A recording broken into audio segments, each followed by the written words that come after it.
What's up, everybody? Hello and welcome to episode number 295 of the VK Bros with Jason and Alex VK. What's happening, Alex?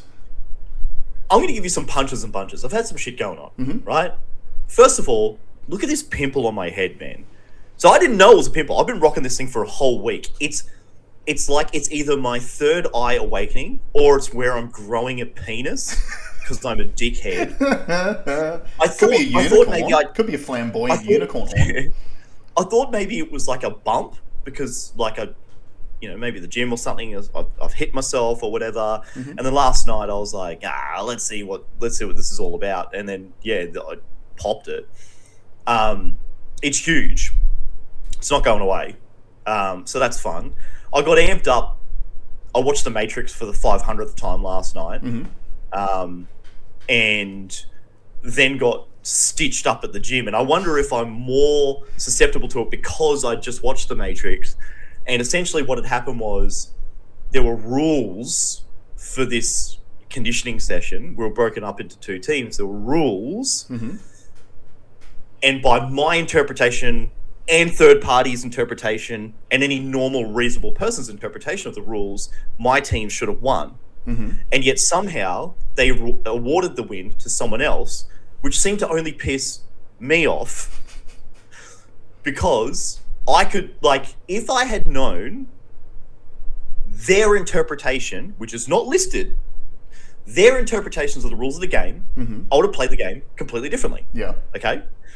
And then I had someone accuse me and say, but the tactic that you would have used is not in the spirit of the game. I can't even say that because I so don't believe in spirit of game. That's what losers say. Spirit of the game. If it's a game, there's winners and losers, right? Yeah. So you don't do things that are in the spirit of the game. You do things that win the game. Yeah. Okay.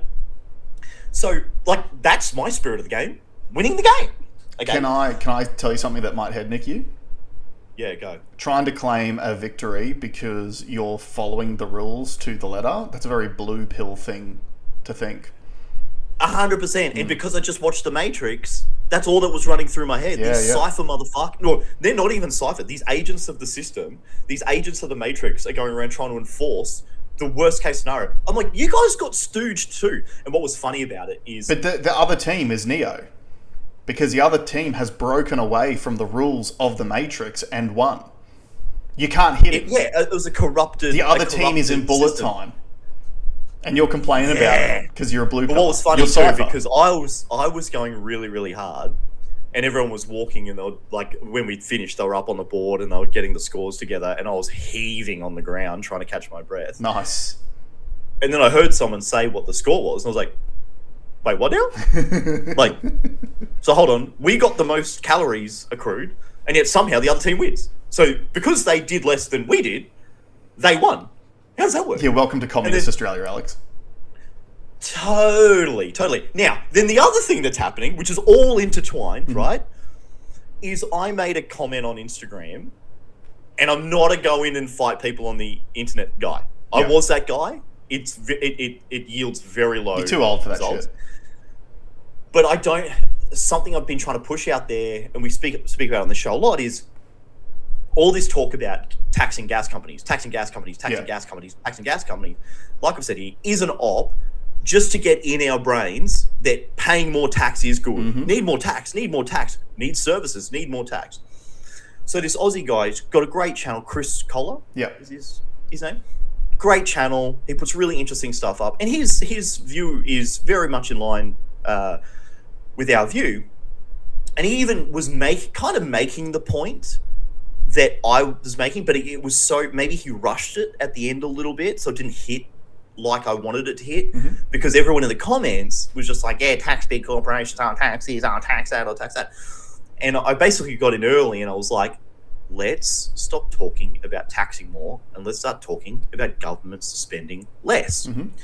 Dude, it's gone off. This is last night. It's 500 comments. There's how many there's these threads, but someone else has commented on there, which is really interesting. He's like, dude, there's a lot of communists here in these comments. Yeah.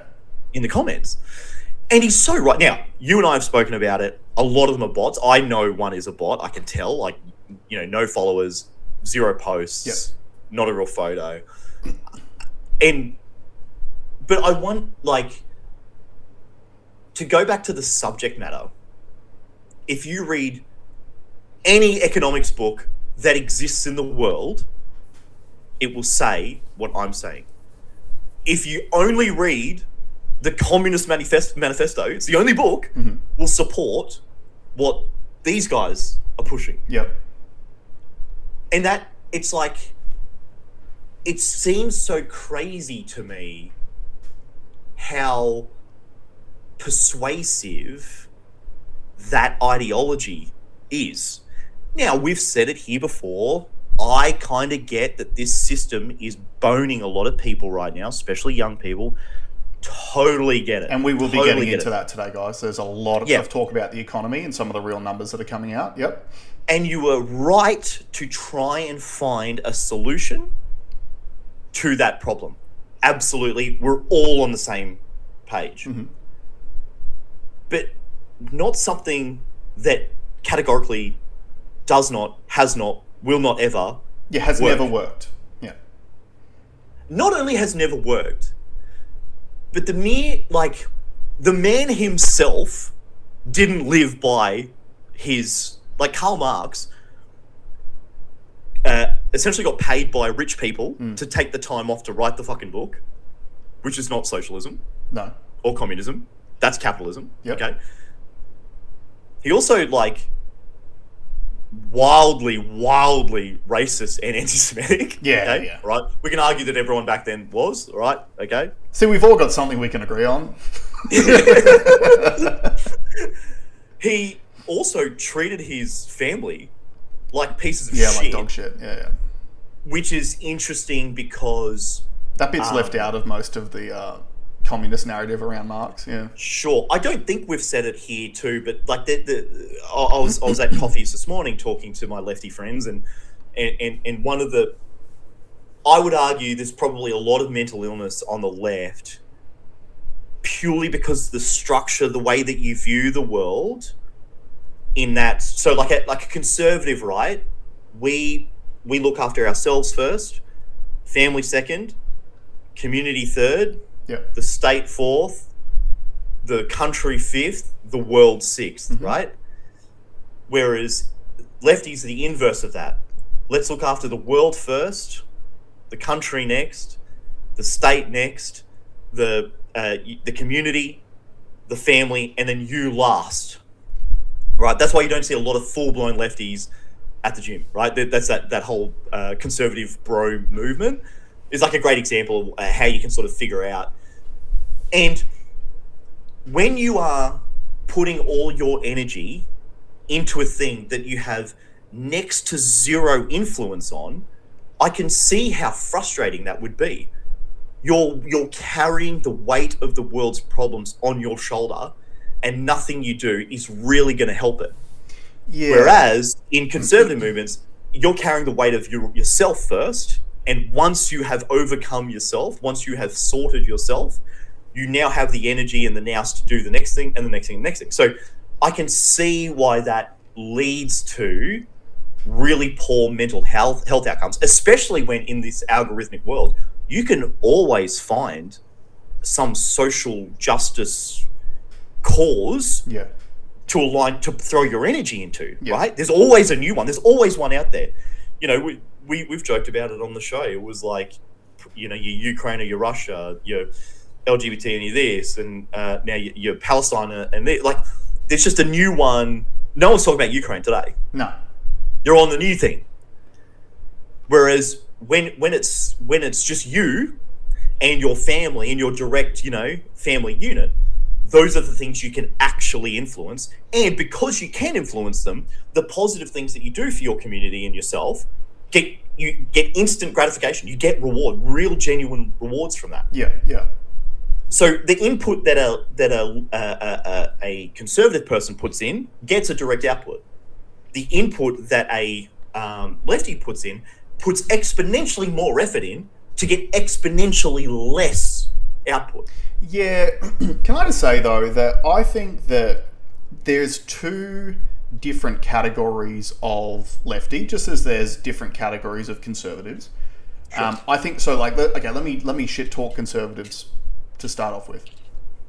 I think in the conservative camps there are some people who are inherently selfish. They are all about themselves. They're all about pure capitalism. How can I create as much wealth for myself and enjoy the spoils of that wealth at the expense of other people as quickly as I can? That right? exists. That absolutely happens.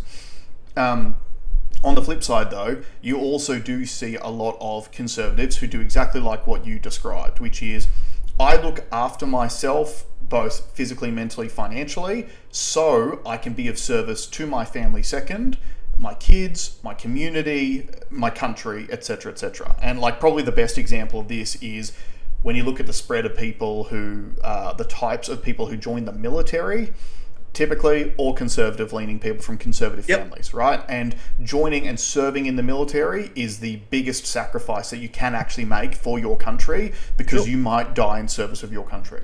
Now, on the left side of things, I also think that there is two different camps. I think there is the camp that is the way that you described it, in that they are such empathetic people that they are very susceptible to feeling that care response to people they've never heard of or met before and working backwards from there. And to them, it's like them doing anything for themselves is innately selfish because they've been told. It's taking away from them. That's right. So, so for example, participating in the capitalist society that we live in and creating wealth for yourself is actually seen as selfish by them. Therefore, they don't do it because they'd rather help other people above helping themselves. And that's an admirable quality. On the flip side, though, and this is something that I think is becoming far more prevalent these days too, I think you've got essentially closet caring people on the left. And these are the people who pretend they care about other people, but what they really want is for other people to look after them so they don't have to do anything. They also want, this is a concept I think I'm mentioning almost every week, they want unearned social clout. So they want to have respect in their social community without doing anything to actually earn it. And the easiest way to achieve that is by pretending that you're being selfless and putting other people before yourself. When what you're really doing is you're sitting around hoping that communism catches on so someone else can pay your way through life. Yeah, there's also another aspect to it. And I've had a really good conversation with the guy. He was actually a customer on. We got this deep conversation, real philosophical. It's really good. And he was talking about, I just like doing things for other people, and that's why it makes you feel good. like capitalism. It's actually a selfish thing. I said, are you doing it for them, or are you doing it for you? And he goes, well, I'm doing it for them. I'm like, but you just said you feel really good doing it. Yeah. And he goes, oh shit. He literally goes, I hadn't thought about it like that, but well, dude, it's why we do this show. We're almost 6 years into this show. We haven't made a cent out of it. It's cost us money to do it. And we don't have a large audience. We've only got a very small audience. And hey, just a shout out to you guys. Appreciate every single one of you showing up every single week. Probably should plug it. We are a value for value show. If you do get value out of the show, and I think you might, especially from an economic lens out of today's show, please, the best way that you can support the channel right now, like the economy is not in a state where you can send us any money.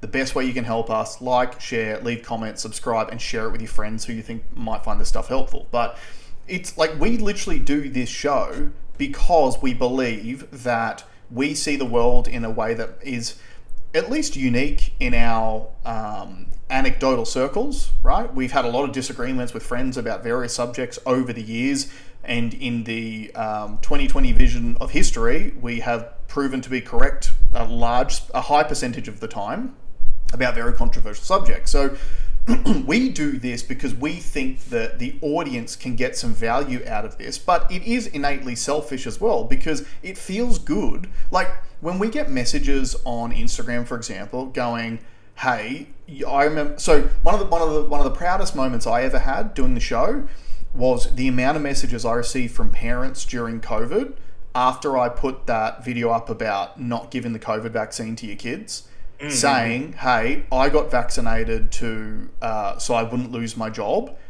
and I was teetering on whether or not to give it to the kids, and I watched your show, and I'm so glad that I didn't do it.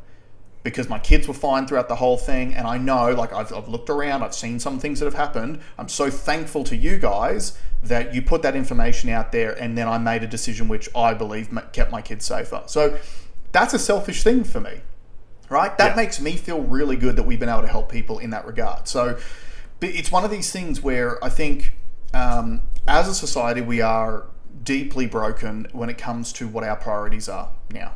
And those priorities have been broken on purpose, and we will get into this more as we get into the guts of the show. But getting back to your original point about that post, it also brings back the idea of dead internet theory.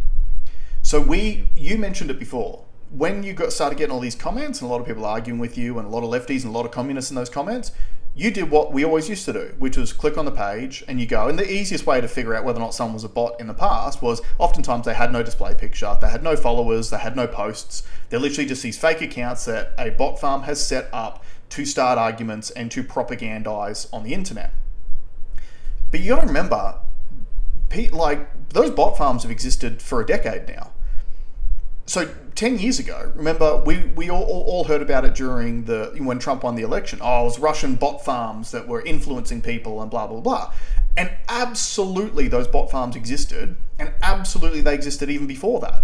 We're 10 years past that now. We've got AI now. So I think that we're actually seeing the next iteration of these bot farms, which are using AI to create realistic looking profiles so that when the normal person goes in to double check these people leaving these comments to see whether or not they're real or not, they can actually make a fairly real looking profile now. So to the point where people think this is actually a genuine person. But well, let's be real. People aren't doing the legwork that we're doing on these things. So they're not even going, like, because once they've read that comment, whatever response has been elicited, that's their reality for them, right? And they're not going to peel the layer back. I can tell you a quick little anecdote. So I heard something during the week. A friend of mine rang. Their accounts girl got an award because there was a $50 million payment that she was required to do. Right. And she got an email saying, all right, we'll do it in 3 stages. Here's the bank details. To her credit, she's like, well, let me ring them first, because before I push the button, I'm not going to respond just to an email. It's a lot of money. Yeah. And something answered, sounded all legit, but she said, something's just not right about this. I just don't feel comfortable. Turns out that was all AI. Yeah. It was so someone had intercepted the correspondence, and they do little cheeky things like on Gmail, you replace the M with an R and an N. Yeah. For them to get it looks like an M, and if you're not checking it through, you might miss that. But they also had the technology to fire up a phone number that had a voice at the end of it that was asking the correct things. Yeah. Right? So we're coming into a very, very, very crazy world. It's very sophisticated. Dead internet theory is real, and that's why I think the only solution to it is to have very real conversations with people. Absolutely. But the problem that I'm finding is it makes people uncomfortable. So we're going to have to get back into the rhythm of talking about these topics that we are seeing on the internet, and going to your friend group and discussing it and testing it and stretching it. And one of the comments I'd made to someone, so they had done what I thought was an AI response, and I think it's a person. It was about a wealth tax. Like, do you believe in a wealth tax? And the reason why I thought it was AI is because they use asterisks as all the points, whereas I would have used like a hyphen, right? Yep. And I know that AI uses asterisks. So I said, okay, great use of AI. Now, but the prompt was reasons for a wealth tax. I said, cool, now ask AI reasons against a wealth tax to test the idea. But they were more offended by me saying that it was AI. They're telling me it's not. They're telling me they learnt that. I said, okay, cool. Well, great work then. If it wasn't AI, that's good. Now, steel man your own argument the opposite argument, because it is an exercise that we should all do with every topic. Absolutely. Yeah. Yeah, of course not. You're so steadfast. I'm happy to have where I get frustrated, right, is they don't want to talk about the details. And the devil's in the detail. That saying's been around forever. Yeah. And we're going to come to a topic. I reckon we're going to talk fuel, aren't we? Yep. Well, can I play a clip? You tell me if you don't want to play. You know, when I bring it up, when you're talking about our podcast and it's and the money. Yep. I did think about this clip. Hey, Neville. Nev. This will probably get us copyright struck as well. Hey, Nev. I hear you want to give me a bit of money. Where'd you hear that, mate? It's just the mail. I can collect it now if you like. I think someone's pulling your leg, mate. Someone's pulling your leg, Neville. Someone will pull your other fucking leg in a minute. Now, how much you want to give me? Who do you think you're talking to, mate? Eh? Who do you think you're talking to? I'm Neville Bardos. You remember that? Or has your fucking memory lapsed, you fucking idiot? What? Who do you think you're talking to, mate? Let's move on. We got to move on. No cash here. Yeah. That's cash. The Chopper movie, for anyone who is unaware. There's no cash here, guys. There's no cash. Yeah. Okay. So speaking of no cash here, I want to start with the. So we are gonna talk about fuel and all of that sort of stuff that comes with it, but I think that fuel is dominating the conversation far too much. Sorry, one quick thing just before. It's only a tiny little story. I just wanted to mention it before we move on to the thing. All right, so we're talking about government waste. It's gonna come in soon. We talked about the Bureau of Meteorology debacle, $96 million website, supposed to cost $5 million. Yeah. Accenture just won another contract for $6 million. Yeah. No, $17 million. $17 million. So now, what'll be interesting is what the end figure ends up being. Yeah, it'll be $170 million. Yeah. We know that. We know that. But this is where I get like, fix that. Let's fix before we talk about taxing anyone. Let's fix the procurement process for dev work. How's that sound? But let's also talk about the fact that everyone's talking about AI and how you can use AI to generate websites in a lunch break. Why are we giving any company $17 million to do a website? Yeah. Right? It doesn't make any sense. Anyway, so getting back to the point, I think that the talk about fuel and oil is dominating the news space at the moment. And I think it is by design for a few reasons. Number one, as we've covered a million times recently, the economy was already going to shit before Iran kicked off.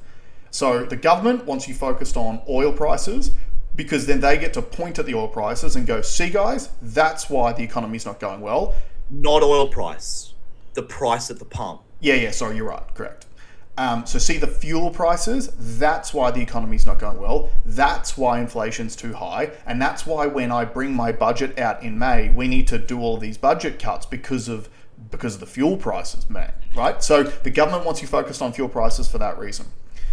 The other part of it too, which is interesting, is that the government came out this week and announced another new law about price gouging from service stations. I need people to understand this. There is an emergency plan. So similar to COVID, remember how during COVID, there was actually a pandemic preparedness plan that was agreed upon, I think it was mid-2019, and then they literally threw it out in favor of whatever China said was working at the time. So we actually have the same plans in place for things like fuel crises and that sort of stuff. Part of that plan is to literally allow service stations to jack up the price of the fuel, because that creates natural attrition where the people who can't afford the fuel are the ones who change their behavior first. And I know it doesn't sound fair, I get that. But again, this isn't communism, right? Yeah. It's literally part of the plan. Allow the price to control the flow of fuel. Because the farmer who really needs the fuel, otherwise they can't sow their crops and bring things to market and that sort of thing, they're going to pay the $3.15 a litre of diesel. but the person who just wants to go for a drive down to the Gold Coast for the weekend is probably not going to be paying that money. I've got friends, I had 2 people message me during the week saying, there goes my holiday plans for the Easter holiday break, because they were going to drive interstate to do some things, and now they're not going to do that because of the fuel price. I was supposed to go to Europe, and the price of flights is like 5x. Yeah, I'm not doing it So anymore. so you need to understand, even though the government announced we've got to bring in these new laws to stop service station price gouging, they won't do anything with them because it's actually part of the plan. The plan is... Also, too, there is already laws in place about it, and they don't do anything. They've never done anything. Exactly. So, yeah. So that, again, it's all a distraction to need... look like they're doing something to help you when they're actually not. Yeah. Right? Yeah. But I want to get into this because this, to me, has exposed the blatant hypocrisy and the arrogance and hubris of the Labor government, Anthony Albanese, and Jim Chalmers. Because for literal years now, people have been railing about cost of living and about cost of housing.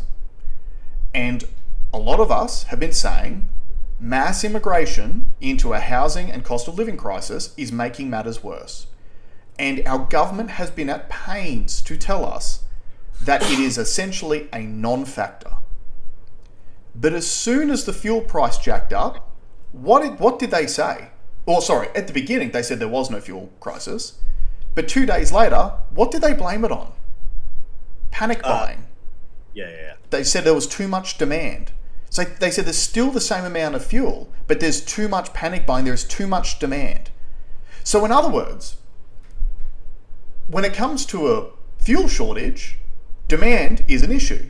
But when it comes to a housing shortage, demand is not. It is blatant hypocrisy. And I want to start off with this clip. So Leith Van Onselen is an economist. He's a very switched on, intelligent guy. I was listening to a podcast of his this morning. Now, I actually saw some of these charts the other day. He creates them himself. And he's talking about migration. But I'll play it for a little bit, maybe play like 2 or 3 minutes, but I just want to draw your attention to the middle chart at the top, which is net overseas migration per day in office. So he actually went back and charted during each government. Now, he split it up by whether it's Labor or Liberal, not by the leader. And also, you need to specifically know that in where he's got Abbott, Turnbull, and Morrison, he deliberately excluded the COVID years because obviously immigration just completely stopped during COVID to give the correct figures. So remember, the narratives that we keep being fed about immigration from the Labor government have been that although there was a peak in 2023 after the reopening from after COVID, the only reason why that spike was there was because it was just correcting the previous 2 years of no immigration. So it was just, it was basically getting us back to baseline. But these are the real numbers, and I might have to, that's all right, I'll be able to figure it out. So anyway, so if you go all the way back to the Hawke-Keating years, it was basically about, was that 214? 256. 256, sorry. It's just very small on my screen. So 256 net overseas migrants per day while they were in office. 256. 407. Under Howard was 407. Now, 617. So that was under the Rudd-Gillard Labor government, 617 migrants per day that they were in office. Now, I think he mentions this in the clip, but back then, that was classified as the push for big Australia. 617 migrants per day was seen as a push for big Australia. Now, after that, under the Liberals, which ran the government for the next 9 years after that, it dipped slightly to 610. So a difference of 7 people a day. It's neither here nor there. It was basically the same number. Yep. What's the number today? 1,145. It's double. So again, so the narrative was, all we have done is we have corrected the migration rate from COVID when migration stopped. The reality is, per day in office since Albanese took government in 2022, they have brought in 1,145 people per day. So here's the thing, guys. When you are talking about fuel shortages, And fuel shortages will potentially lead to food shortages, because if farmers can't bring crops to market, or if they can't even sow crops, it's a delayed onset thing, right? So it may not necessarily be food shortages now. It might be food shortages in 6 to 12 months, because the crops that should be sown now won't get sown. So during a shortage of anything, we've been bringing in 1,100 people every single day. That's 1,100 more people that require fuel. That's 1,100 more people that require housing. That's 1,100 more people that require food every single day. And yet the narrative has been, oh, we're just getting back to historical norms. No, it is double. It is double the highest migration this country has ever seen. It's double. So can you just play the clip? Just let it go for like 2 or 3 minutes, and then I want to fast forward to another part. We got some migration data from last week from the Australian Bureau of Statistics. So we got 2 sets of data. They're similar but different. So at the start of last week, we got the monthly net permanent long-term arrivals data. So what that basically is, that measures intentions of travellers. So when people come to Australia on a plane, they have to fill in passenger cards, and that's the same if we go to other places around the world. And you basically have to state if you're a tourist, or if you're say a permanent resident returning, or you're someone who intends to stay in Australia on a long-term basis, which is 12 months or more. And the net permanent long-term arrivals data basically measures permanent migrants who are coming in, or returning citizens, plus those who intend to stay in the country for 12 months or more. And you can see that that's captured top left chart there in the red. You can see that net permanent long-term arrivals figure in the year to January was basically the equal highest we've ever had in the nation's history. It was just under 500,000. In fact, the month of January, the actual monthly figure, was the highest January in Australia's history for the month of January. So that's this year. Now, that isn't net overseas migration. So net overseas migration is actually based on observed behaviour. So what that does is that then looks at people and only counts you as a net overseas migrant if you've been in the country for 12 out of 16 months. 12 months in a 16-month period. But irrespective, net overseas migration, which is shown in the blue, has also rebounded. So it was 311,000 in the year to September last year, which is the most recent data that we got. And that's actually up from about, I think it was 306,000 in the year to June. So it's actually rebounded again. And just to put that into perspective, yes, that's down from the recent peak, but that would be the second highest migration figure, net overseas migration figure in Australia's history. 2 quick notes. Yep. Net migration means is factoring in the people that have left the country.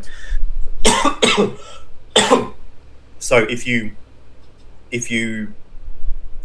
it factors in, it's the people that sorry, can you explain? I'm dying.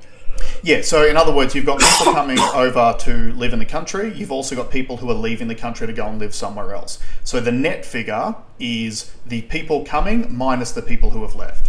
Yeah. So it's the correct figure. The other thing too, we covered on the show that one communist post that we spent 40 minutes disseminating.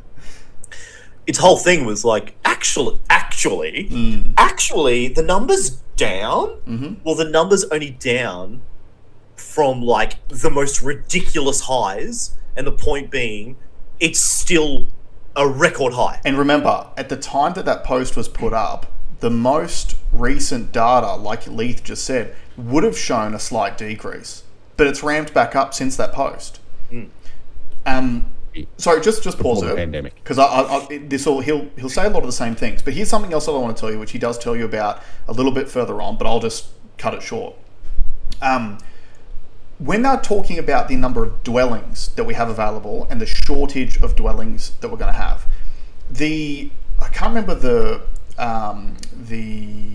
board or whatever, the advisory board that comes up with these numbers, but essentially the board that gives the numbers to the government about what to expect about housing availability said that if the migration kept going as stated or as forecast, we were going to have 79,000 too few homes by 2027.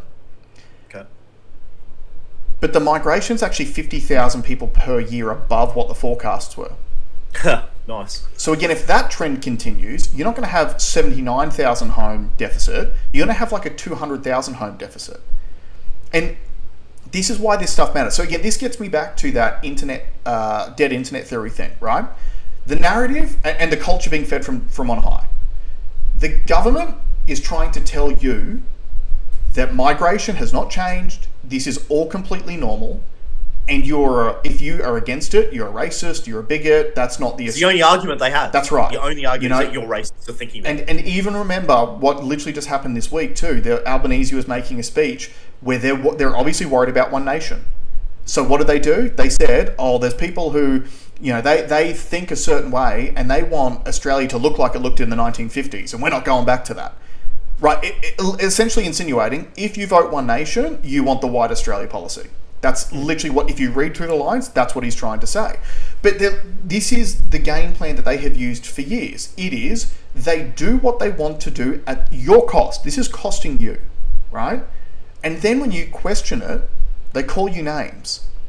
Yeah. And they try to get mass social That's what happened in the comments. That's what happened in the comments. That's right. When I hit them with facts, they come back at me with names. Which again is, I believe, a lot of these are government bot farms. Look at the Jacinta Allen story that just happened. How she added 50,000 new followers to her social media page in 24 hours. And they're trying to ask her, how much government money was spent on that. She was like, it was none. And then the guy who actually runs it said that their social media budget is like $200,000, right? Yeah. So now it is being fed. Now, here's the other thing that I wanted to show. Can you skip forward to 17 minutes and 20 seconds in this? Because at the end of the day, this is all speculation, right? If I'm saying that mass migration into a housing crisis is going to cause higher rents and higher house prices, I'm just a gardener. I'm just a guy who talks about the politics on the internet, right? I don't know anything.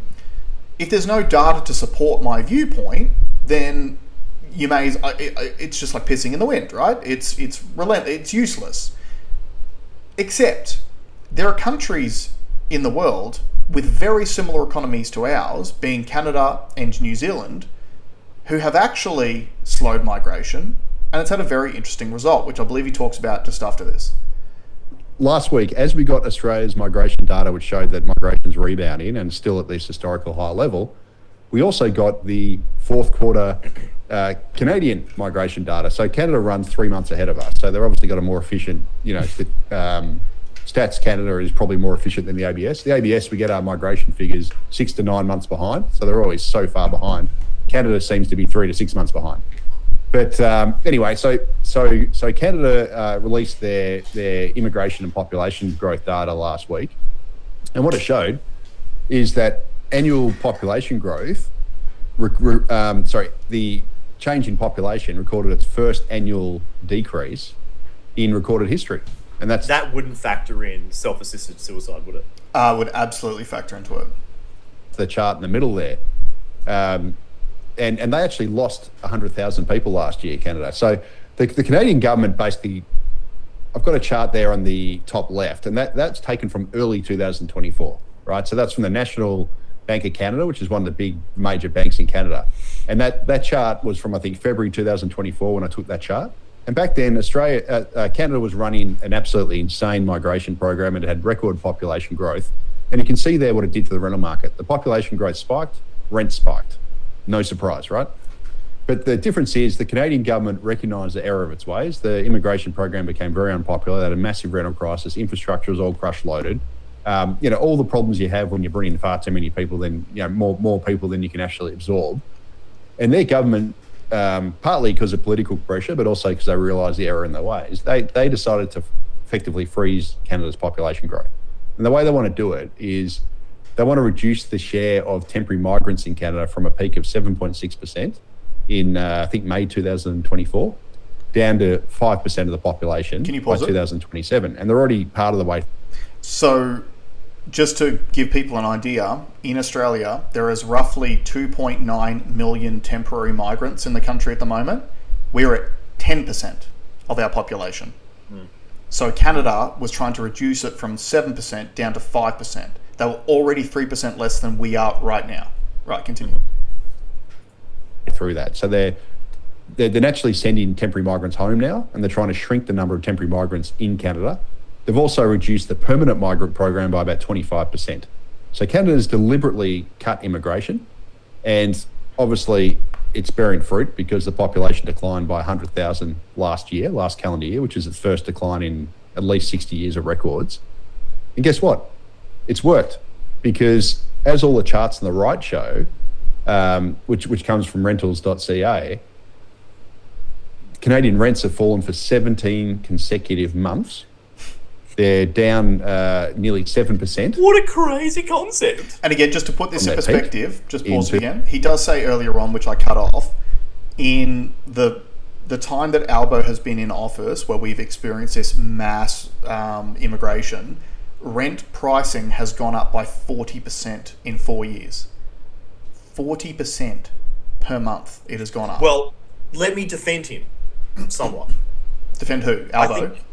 Albo. Mm-hmm. That number is probably what everything's gone up by since COVID. Yep.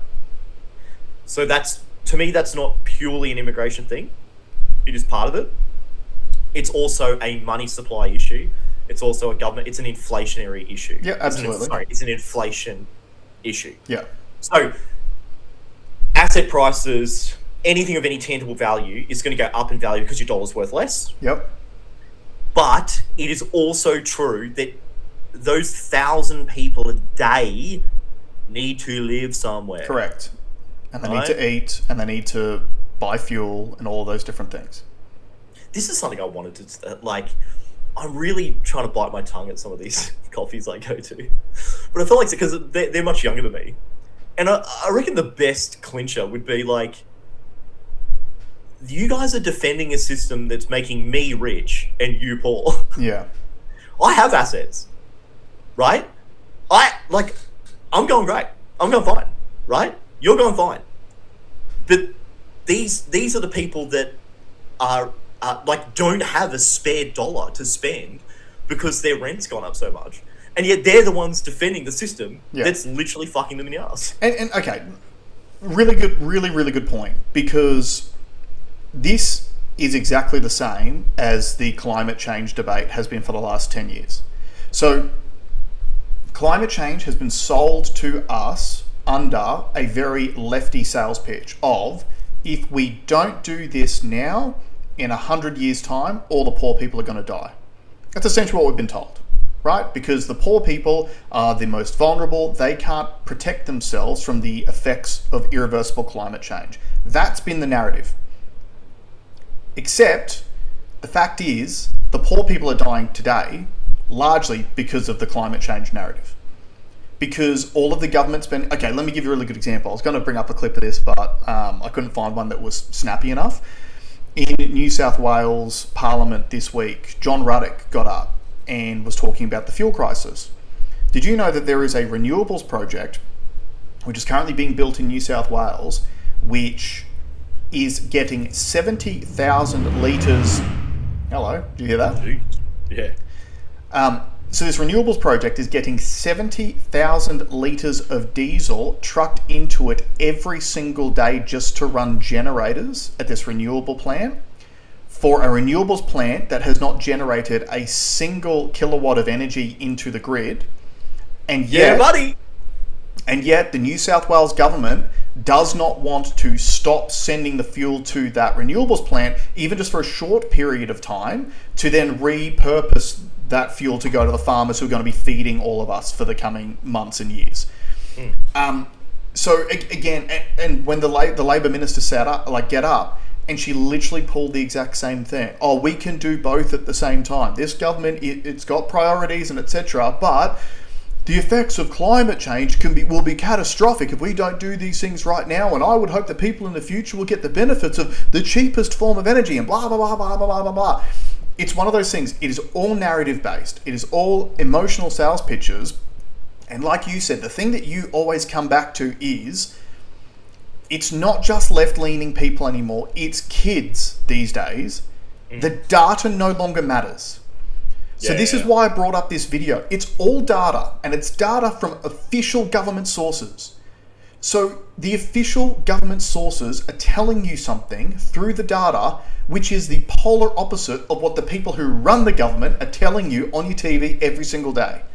You must trust the data over the politicians who are clearly making decisions which are not in the best interest of you and your family. So the whole reason we are in this fuel crisis right now has been decades of net zero policy. We had fossil fuels demonized in this country for a decade, which made us close down all of our refineries. One of our dad's friends, he used to work on oil rigs. Back in the 90s, he actually tapped a lot of these oil reserves. And then they capped them because they said that they couldn't use them. So we've got all the resources that we could possibly ever need right underneath our feet. But because of climate policy, we have not been able to utilize it. I was talking to my mate during the week, and he works in demolition. And he goes, I may as well take that off. We don't need to listen to the rest of it. You guys get the point. I have just received a contract to deconstruct 8 offshore oil rigs.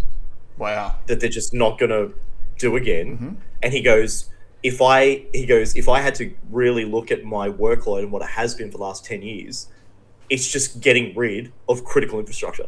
Yeah. Did you listen to, on this note, did you listen to Clive Palmer on the Carl Stefanovic show? It's actually a really interesting listen.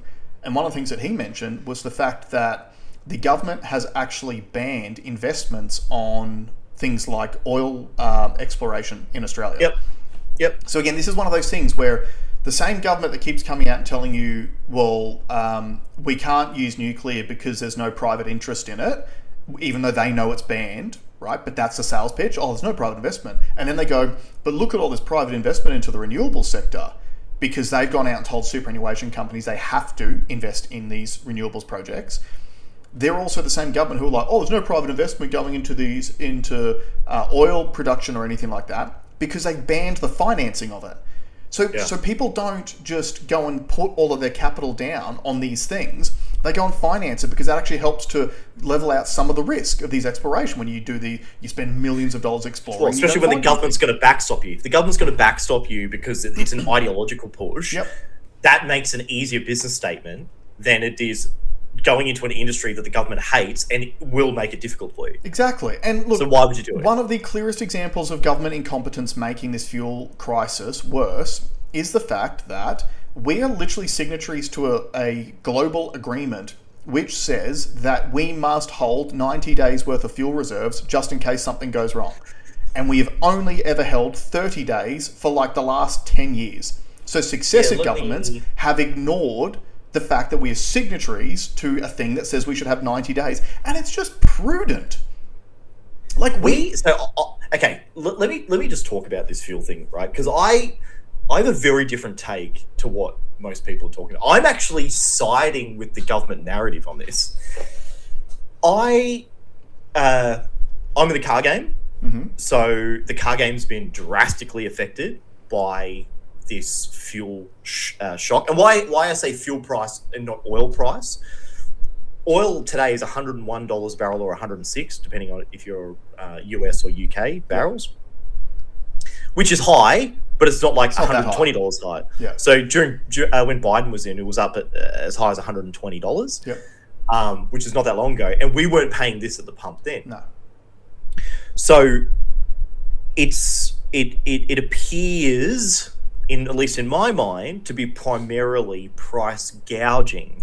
Now, I have witnessed with my own eyes a mental shift in the public and the way that they are handling this, which I'm calling the toilet paper technique, which is what we did with toilet paper during COVID or a flood, right? Everyone assumes you're going to shit yourself all the time, so you go and buy all the toilet paper. It's funny because it's true. Yeah, whereas what I can see people doing now, and admittedly, I did it myself. I went and filled my race car up with E85. Now, for bit of a, I'm not taking any load off the grid because no one's using race fuel, right? E85, 85% ethanol. The key fuel is there's actually two refineries in Queensland. So in my mind, I'm like, actually, there's probably going to be, if anything, there might be an abundance of E85. So fill the race car up. Okay. Now, diesel's high, at the highest it's ever been, highest I've ever seen in my lifetime. Yep. Fuel is the highest it's ever been in my lifetime, petrol. But everyone I'm talking to and every service station I go past, and I can see from a logical standpoint, you want to lock in today's price because it's going to be inflated tomorrow, right? Yep. So if you're only down 25% of your tank, you're going in and filling up. Yeah. Because financially, it's a better decision to do that, which is increasing the demand on fuel. So even if all the same infrastructure was in place, let's say there wasn't a war in Iran, let's say the Strait of Hormuz was open, and we did this same thing, we would see the same effect. We would start running out of fuel. Okay, there's a new service station that has run out twice, but they've always had a tanker there filling it back up. But today, when I drove past today, they've got diesel, they don't have petrol. So it is definitely putting a strain. But I found this, so I went and looked into it. A mate of mine was like, oh, do I go buy an EV? EV inquiry's gone through the roof. Here's the craziest story. And this might be a little bit nerdy. One of my mates works at a Toyota dealership. They've just traded a 2025 Toyota Yaris Cross two-wheel drive hybrid. Right. Done 3,000 Ks. Right? He bought the new electric Toyota because of this fuel crisis thing. He lost 10 grand. He lost 10 grand. So the Yaris Cross gets about 3.5 litres per 100. Insanely efficient. Yeah, car. really. That's a really good car. Yep. Right? He took a $10,000 burn on the way out. Yep. He paid $75,000 for the EV. In 5 years' time, that EV at twice the purchase price will be worth half the Yaris Cross's price. Yeah. And even just the 10 grand he burnt on the Yaris could have been 3,000 litres of fuel. Right. But $3 a litre. This is just how irrational the market is. Yeah, absolutely. And we've seen it in the auction room. The sale, especially of diesel stuff, is just like really, really, really, really down. And I get it. You don't know what's going on. So, if you were going to invest some money, you might think twice. Okay, totally. That's fair. But to go make a crazy and rash decision like that is literally setting money on fire for the fuck of it. Or he's the smartest guy in the world and there is no fuel. So when I heard this story, I'm like, okay, let me go and have a look and try and find some evidence to support the hysteria. Yep. So this was the best. It's a government website. Department of Climate, Energy and Environment and Water. Yep. The minimum stockholding obligation for liquid fuels. Okay. We have 39 days of gasoline. We have 30 days of kerosene. We have 30 days of diesel. Now, could be argued that we're supposed to have 90. That agreement. When I was bless you. When I was researching this, I don't think we've ever done 90 days. So that 90-day that agreement, we have a different agreement, which is we force industry to hold 30 days. Yeah, so you're right. I don't think we ever have held 90 days, but I was listening also on the Carl Stefanovic podcast to Matt Canavan this week, and what he mentioned was, I don't know exactly how long ago, it might have been a decade ago, but back when we had the 8 oil refineries and everything, we used to produce 80% of the liquid fuels that we used ourselves. We now import 80%. So I can totally understand why hold 90 days worth of stock when you produce 80% domestically. But when you only produce 20% domestically now, it's prudent to hold more. Yeah. But especially when you're Australia and Ireland and you're literally at the end of the supply chain.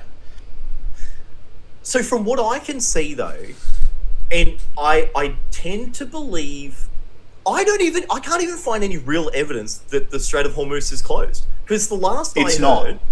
It's the insurance thing again. But Trump has backed, he's introduced the insurance policy for them. So I don't, and the government has said that the same amount of ships are arriving as were arriving before. But that was a lie, Apparently because there were some ships that didn't arrive that we only found out after they'd already said that. And there's issues with jet fuel, because the jet fuel that we get from China has not sent us. So I couldn't find that. I have heard it, but I couldn't find any evidence of it. Yep. I honestly think we've been toilet papered. So look, to me, it's like a chicken or the egg thing, right? Maybe not chicken or the egg. I think there's elements of both sides of this. I definitely think that there is an element to this of the government making the best of a bad situation to push their agenda. They want you all to buy an electric car. What better way to sell you on buying an electric car than by saying there's not going to be any petrol and you got to go and pay $3 a litre, so just go and buy an EV, right? It's a great sales pitch for them. I also think too that, like I said at the start of the show, the government loves that the focus is on the fuel price right now, because they will use that to explain away every other economic ill that you're now going to have to contend with. When the interest rates go up again at the next meeting, which I believe is in May, they will point to the fuel prices. Right? So your cost of living and you being wrecked, they'll say, not our fault, it's the fuel prices. Now, also at the same time, you have to remember too, from America's perspective, they're making bank out of this. So for Trump likes the fact that the oil price is high. He says he doesn't, but he loves it. Because what did they do as soon as he took office? Drill, baby, drill. America turned itself into an energy importer into an energy exporter in 12 months. Okay, you've just lit something up in my brain. Mm-hmm. So us, are very deeply awoken people, okay? We've been talking about, and I haven't really brought it up on this show, it's because it's too much, like you're not ready for this. This is like, imagine the movie Inception and The Matrix put together, and then we go, like, there's a deeper level to The Matrix. Mm-hmm. There is an argument out there that Trump is trying to reset the entire financial market. Yep. And there is a big crypto play. There's also, so primarily in stablecoins, but there's also an idea, I believe it's called mercantilism, which is, and Trump had said this, and Besant had said this as well, where there's a function whereby you could go and revalue all the United States assets and essentially refinance your whole debt. Right.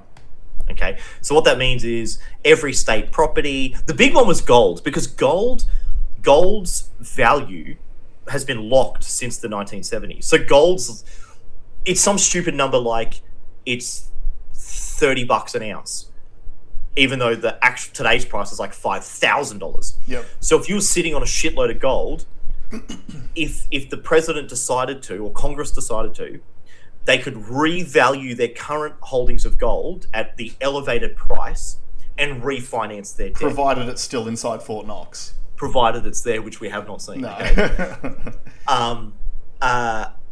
But what you've just said falls into that as well. So if Trump goes out and drill baby drills, and he goes and unlocks, 10,000% more oil reserves, like he doesn't actually have to pull it out, he just has to know how much is in there, and you could revalue that commodity at triple the price. Yeah, you've now helped refinance your debt. Yeah, as well as at the same time you've got those oil reserves, while simultaneously your competitors for the oil market in the Middle East are having their oil refineries bombed in a war, reducing supply. Meaning, not only does the oil price go up, which is at your benefit, but you also get more customers when people start. I mean, Australia's just done it, right? We've just gone to the US going, hey, can you help us out by sending us some oil? Did you see the story about how much oil our military's been buying from Russia? Oh, I haven't seen how much. I heard that we have been, though. Yeah, okay. So I've said this when this first happened. I hate sanctions. Economic sanctions, to me, are the dumbest thing in the world. All it does is hurt the people on the ground of the sanctioned country. The governments... You'll always figure out a workaround.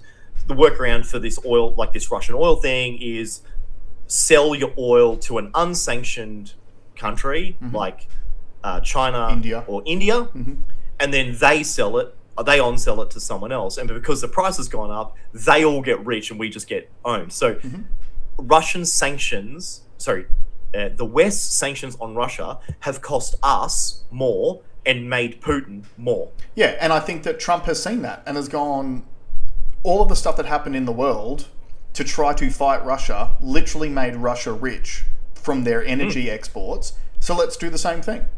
Yeah. Now, another quick side topic. If the price was really an issue, and if the government really cared about... If the price was an issue or the supply was an issue? The price was an issue. Okay. If the price was really an issue, which I think everyone on the ground would say it is, at the flick of a switch, the government could drop the price by... Well, you got 10% GST they could turn off.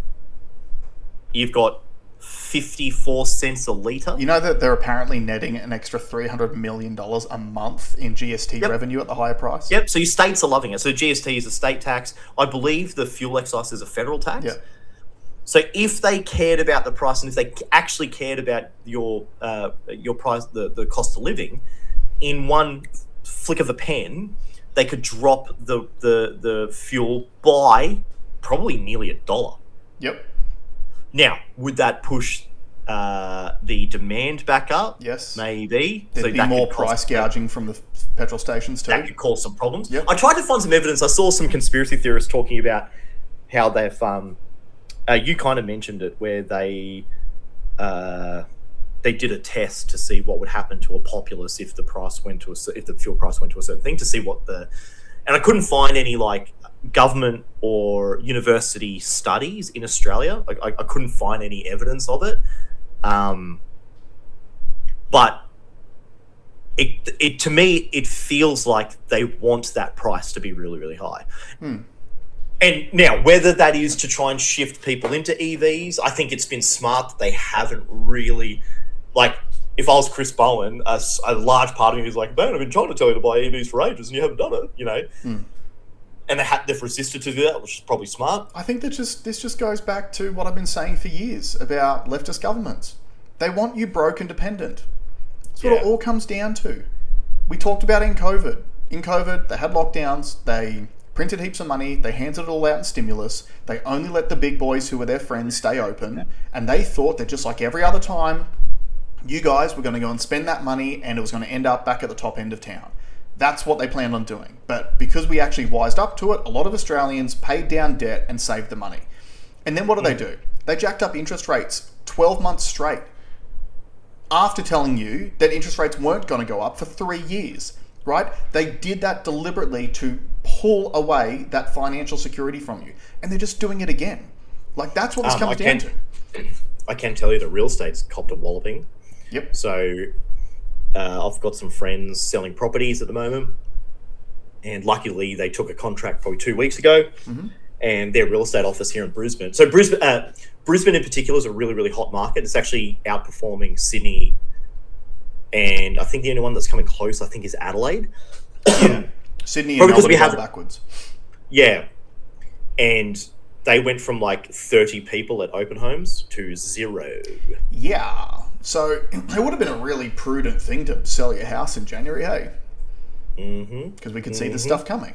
And this is, I guess, to sort of give you guys something constructive out of all this, because a lot of it's very doom and gloom, and we can speculate on the reasons why certain things are happening. It doesn't really help you in your day-to-day life as to what the reason is. The reality is this is where we're at, and what do we do moving forward from here?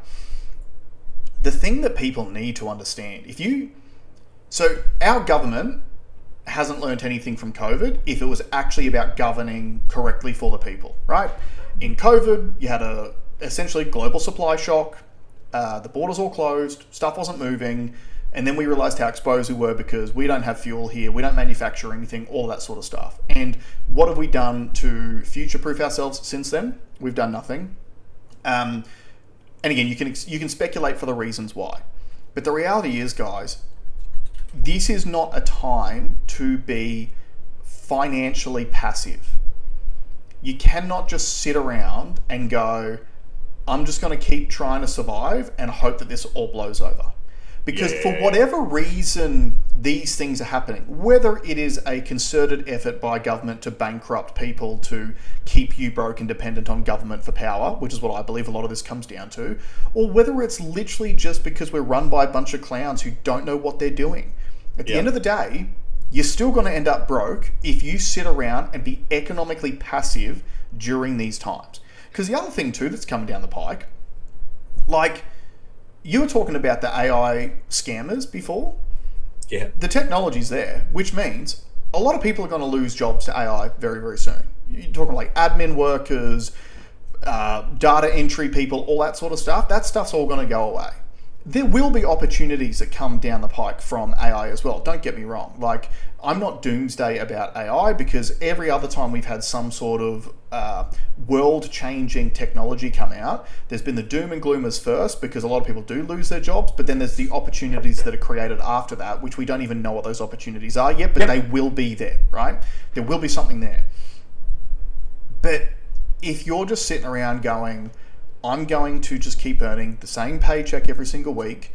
I'm not going to pay attention to what the markets are doing. I'm not going to look at investing. Like, you need to understand, if you've got some spare capital sitting on the sidelines at the moment, there are going to be massive economic shocks happening very, very soon, and all the markets are going to go red.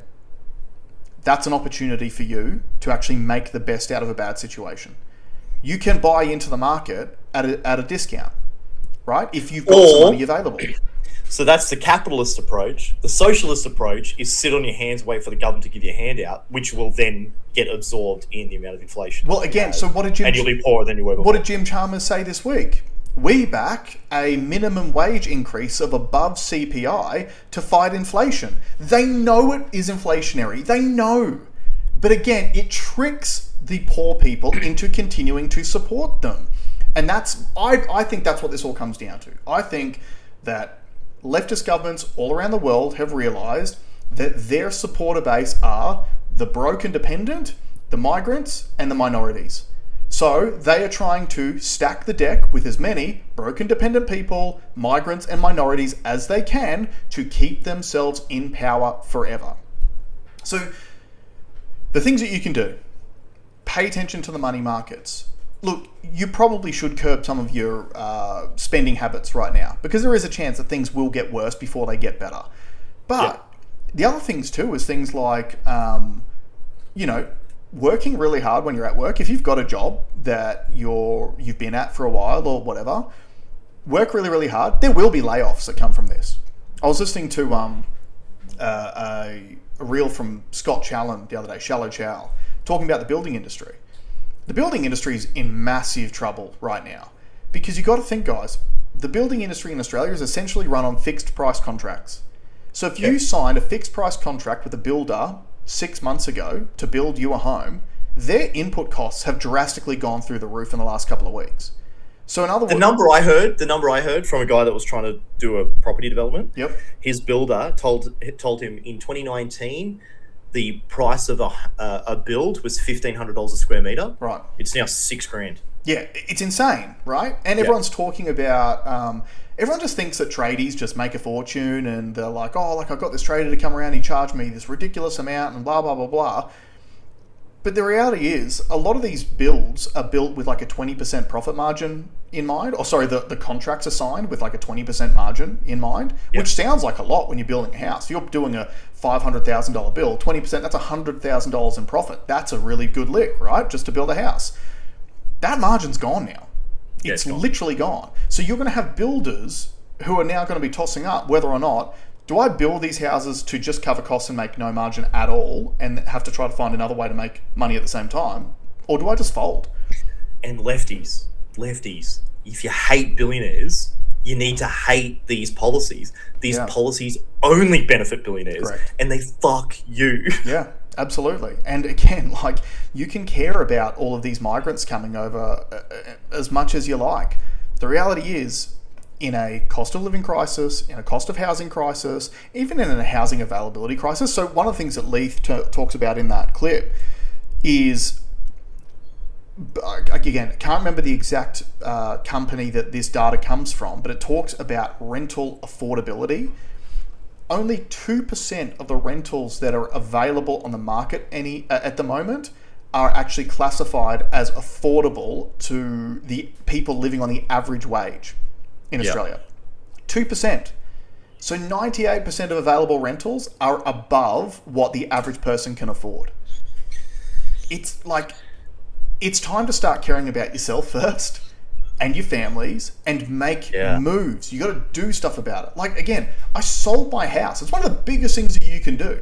A lot of people in Australia will never even get the opportunity to buy or sell a house. But I sold it because I could see this stuff coming down the pike. Did I see the Iran war coming? No, I didn't. I didn't see that coming. But I did see interest rate rises coming, which I went to post up. I don't know if it posted, but I found there was a clip on our Instagram from February 2025 where we were talking about how the RBA had just lowered interest rates even though they hadn't hit the inflation target. And we said it was politicized. Now, I'd made a prediction. Well, it was really two. My two predictions were that the Liberals were going to win the election because I thought Labor was so on the nose with people that the Libs would win. That was wrong. Take my licks when I get it wrong. But we also said that interest rates would start going back up after the election because we know that the data is all bullshit that the cuts were based on. And what's happened? So not only has the RBA already reversed the 3 rate reductions they gave us last year, but we've got an extra 12 months worth of inflation on top of everything because they didn't go hard enough.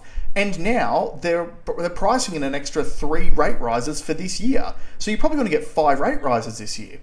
And like we said in the last episode, they purposely said it wasn't about the fuel so that they can say it's about the fuel. Correct. This time. Exactly. Yeah. So look, I think we'll leave it there. Do you have anything else that you want to finish off with, Al? No. Understand the rules of the game. It's kind of like my gym thing this morning and the Matrix. Understand the rules of the game and position yourself the best way possible, and understand when the game is rigged, like my gym was this morning.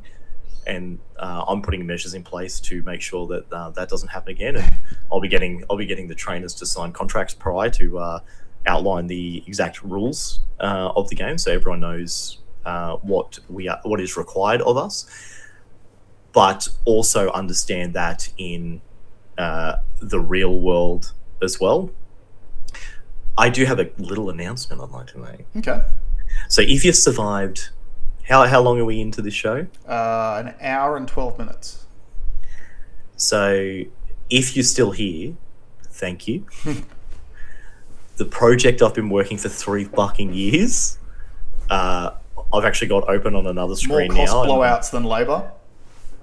Well, no, the AI boom has sort of helped me because I've got developers that work for us for free, and it's made our life easier. We can do a lot more than what we could do before. But it's looking very juicy. We're testing some of the final critical functions. Mm-hmm.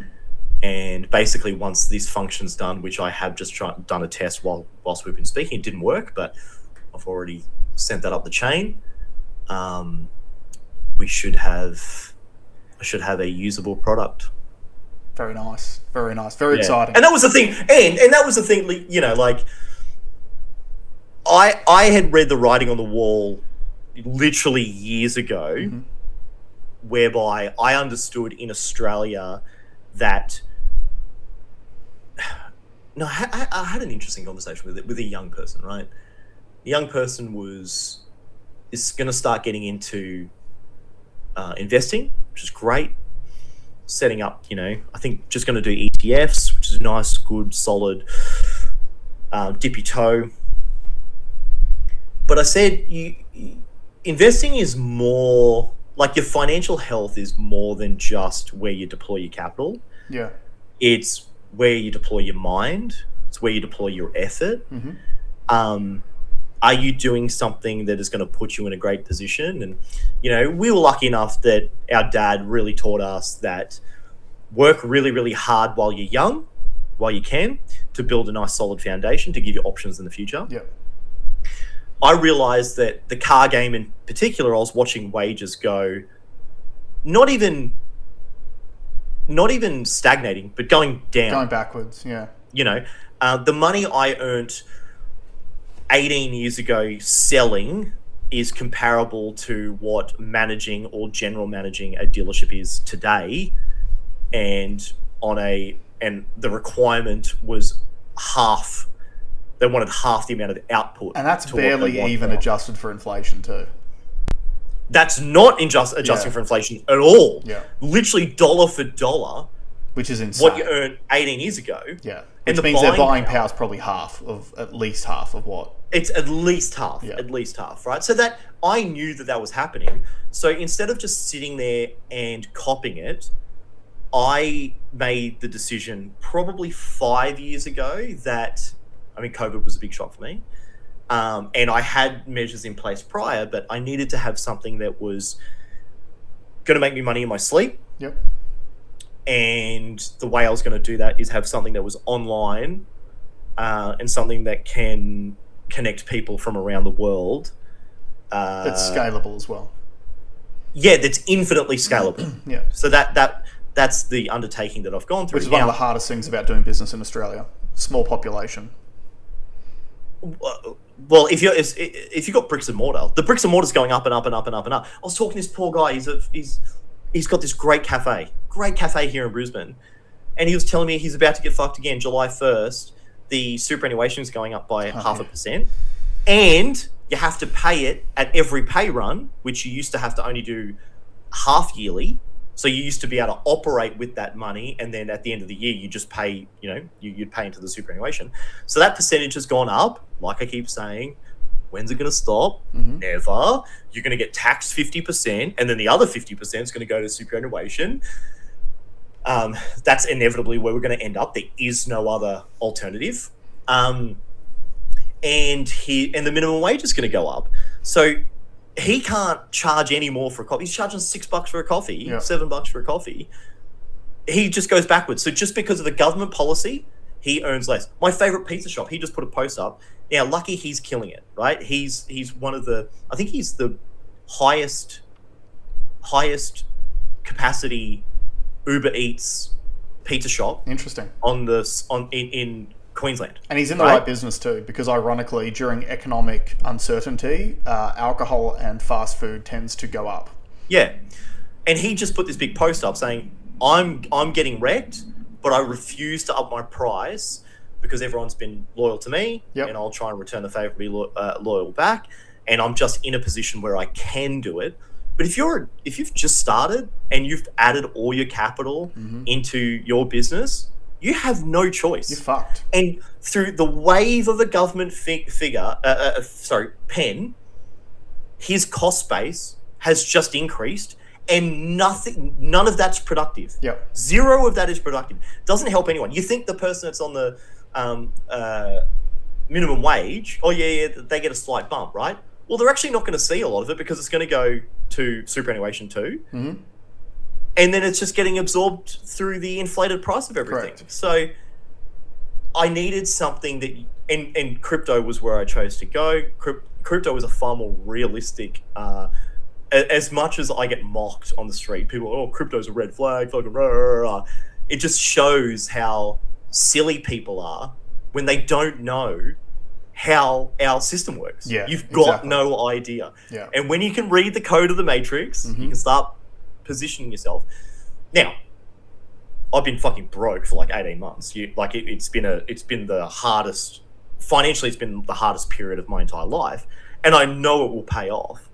But I did it because I was reading the writing on the wall that things are going to get exponentially worse before they get better. Can I make a comment on that too? Mm-hmm. Let's say that your business does do what you hope it's going to do, takes off, and you become a multi-millionaire. Mm-hmm. All the lefties will look at you and say, he should be paying more tax. He should be paying this. He's just exploited the worker to get that money. You literally have just been broke for 3 years because you've been pouring every ounce of capital that you've got into a dream and an idea of a product that you think might be successful, but there are no guarantees as to whether it will or it won't. Correct. That's what capitalism really is. It is when you risk your own capital and back your own hard work and ingenuity, that you will be able to get a return on that investment. That's what capitalism is. And I can tell you right now, to make a point on where the economy is and where this country is, the only way out of this is through a lot of hard work, right? So like even me as a parent, I'm actually thankful that I'm the generation that is going through this tough period so that I can put the work in now to hopefully fix things so that my kids will benefit from our suffering at this point in time. I'm thankful for that opportunity. I don't want my kids to go through this shit. I want to fix it so they don't have to. But you're doing it in your household. Exactly. Yeah. Yeah. And on that note, let's leave it there. Thanks very much for joining us, guys. We will see y'all next week.